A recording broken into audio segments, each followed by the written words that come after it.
поводу пленения, да, это очень тонкий момент. Когда мы участвовали в наступлении на село Павловка, у нас, вот у медиков, я как военный врач, у медиков у нас был такой аргумент, последний аргумент, он помещался вот в левой руке и вешался на броню слева либо справа, недалеко от шеи. Я боюсь, что наших земляков могли пленить, когда они получили контузию, когда у них кончился боекомплект.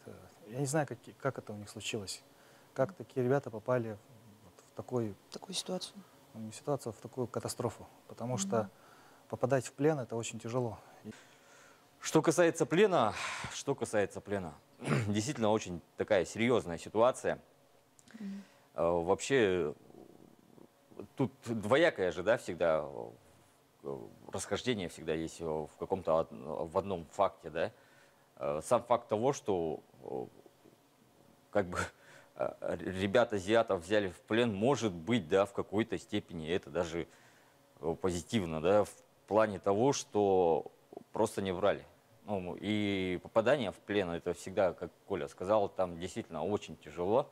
По тем сведениям, которые у нас есть, ну, лучше как бы не попадать. И ребята, они, как Коля опять же сказал, да, ну,